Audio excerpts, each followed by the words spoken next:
such a great photo that was posted on social media. It's by the New South Wales Treasurer, Dominic Perrottet, this week. It was a photo of him and his newborn daughter, Harriet.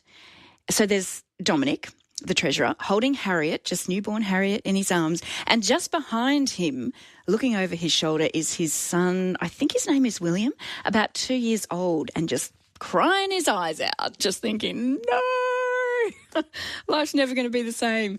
How do you ensure the new arrival gets on with the other children? What did you do at your place when the second baby came along? Did you have a strategy or just kind of made it up as you went along? Let me know this afternoon. 1300 222 720 to call through and be part of this conversation.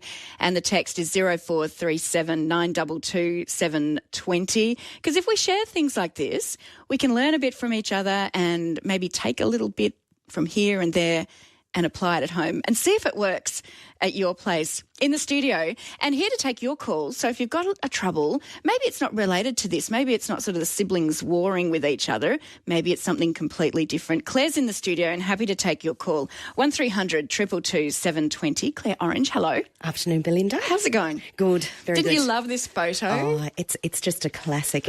It's an absolute classic. I saw one a while ago, actually. It was a whole compilation of the unhappy sibling with the baby. He looks so cute. Young William in the background there just thinking, this is not what I had in mind. No, I know. I think actually I look like that when I was taking my fourth one home. I look like the unhappy toddler going, no. So you with how many children? Four boys. So there's a picture of me. There's 4 boys around the bed, new baby on my lap, and me just in tears because they said, you can go home today. I was like, no.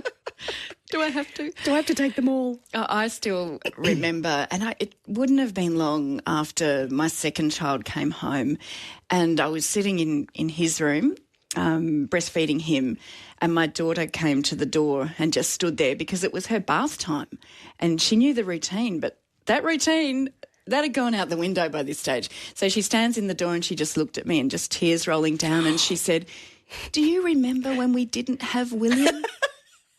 And then I just cried and said, yes, I do. I think so. I'm too tired to remember anything. So, look, it's such an important and it's a big moment. Yeah. Not for mum and dad, it's a big moment. But for the children home, this is huge because they do know they had a routine up until that point and then it's gone. So can you make it any easier, that transition phase? Well, I think there's lots of things we do as parents, and I know that most parents will do that. You know, you talk about the coming of the new baby. But I think for really little people, if you're talking about toddlers, you know, time doesn't really mean anything, so it just feels like forever until you have to wait. And then it's rather disappointing when the baby arrives because you can't really do anything with it. So I think lots of preparation about what their role is going to be, giving them a special role, something that they can do to help with the new baby, that elevated status.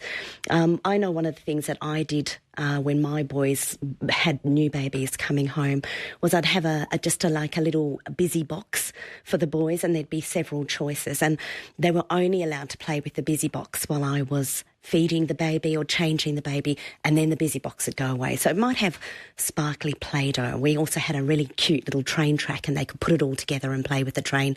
As soon as I was finished, it would go in the cupboard. So kind of it offset me having to attend to a little one because they got to do something very fun and cool. So that was a special moment for them rather than wanting to get your attention all the time. They were off playing with these special toys. Yeah, and often, you know, they'd say, can you feed the baby now? Can we have our busy box? Because it was probably a lot more fun than me.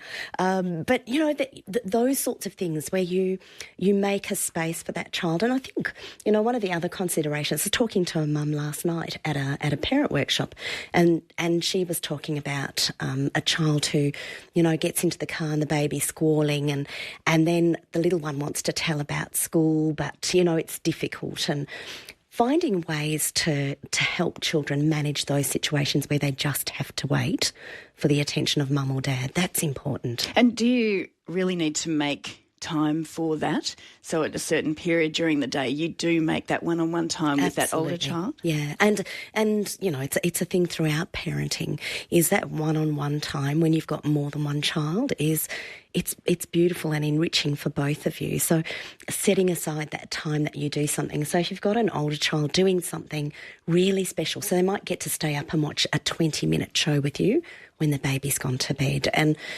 that makes the baby far more palatable-ish. What about even going right back, and this, you know, going back to this photo here of the New South Wales Treasurer, and he's obviously sitting there in the hospital with his newborn. What about at that point? Because even it's coming back to me now, remembering at that point when I was having the second one, that there were things, so many people have ideas and suggestions, but there was the gift that you would have supposedly from the newborn baby to the older child. I think we actually did that. Yeah, so did I. I did bug catchers. I regretted that quite quickly while they were all running around the hospital trying to catch bugs.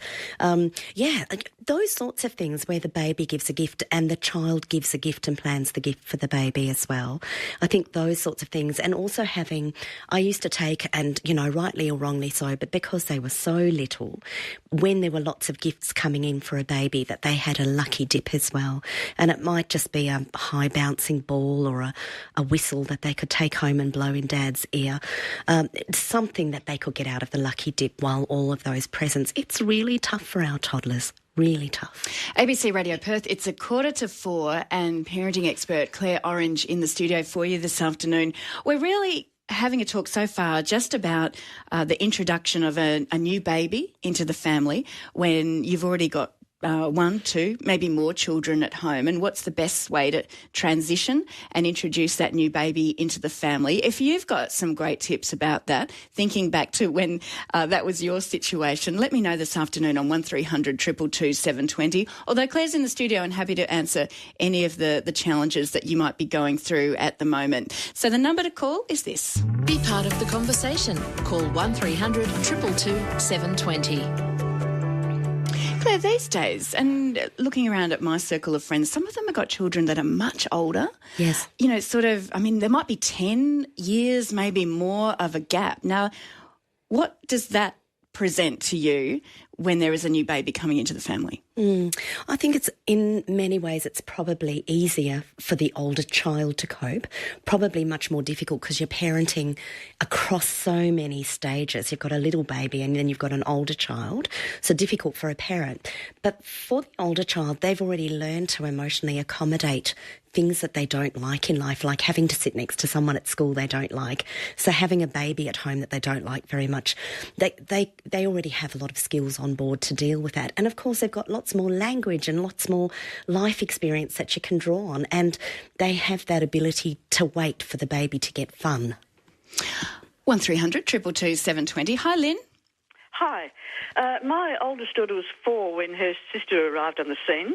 But the day we brought her sister home, we gave my oldest daughter a doll's cot as a present so that she could put her doll to sleep in it and sort of imitate the way we were looking after her younger sister.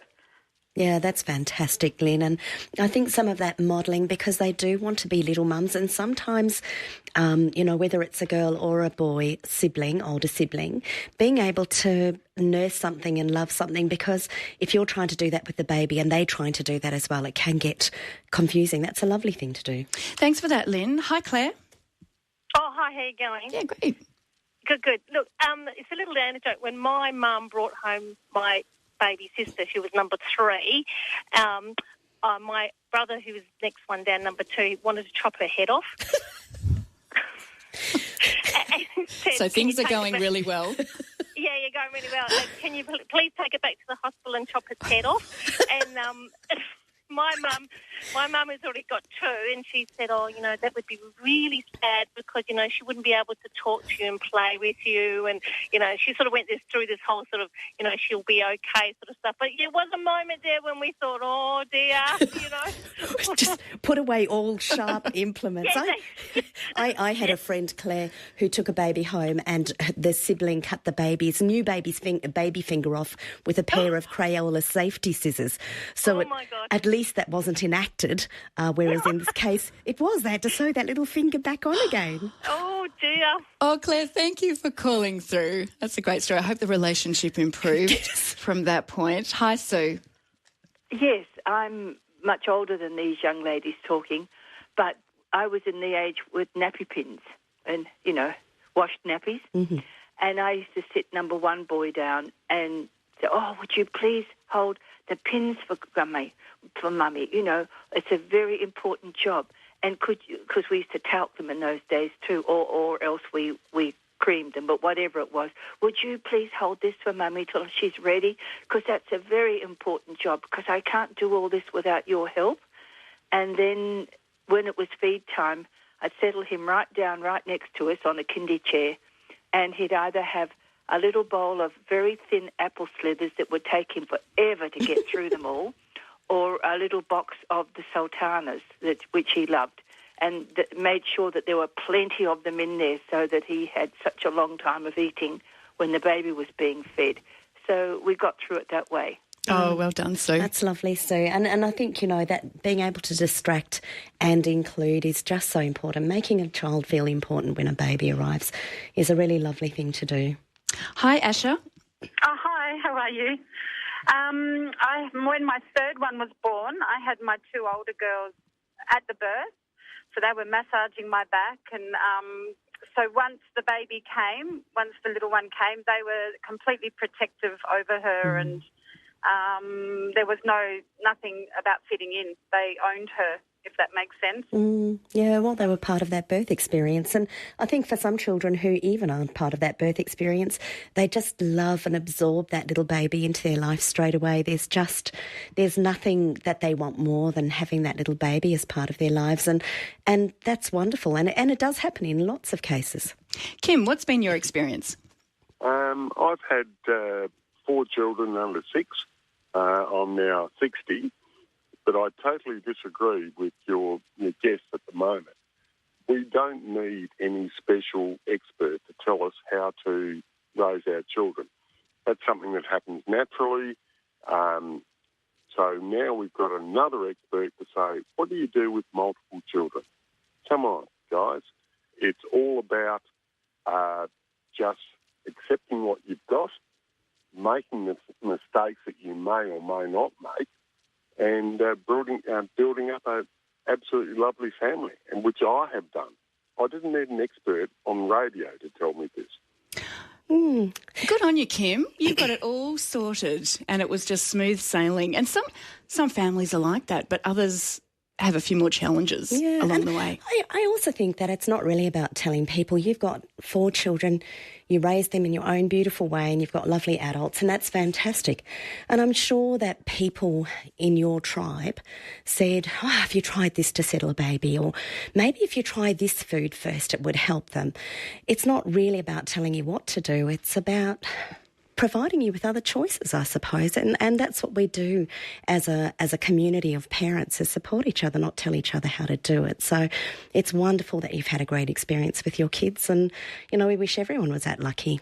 And it's even important when those really early times, like the mothers groups, for example, or parents groups, as they're known today, and you just get together and just talking about what's happening at your place. Yeah. Can sometimes just, you all kind of share those ideas, and you can go away and think, I might just see how that goes at my place. And it normalises the experience of parenting as well, which is an enormous, enormous undertrained job. So to sit there and have someone else talk about a sleepless baby or a baby that screams its guts out, it kind of just makes you feel a little better about the package that you're trying to raise as well. Claire, great to catch up with you again. Thank you so much for that. We'll do it all again next Friday. Thanks, Belinda. Parent expert Claire Orange in the studio. And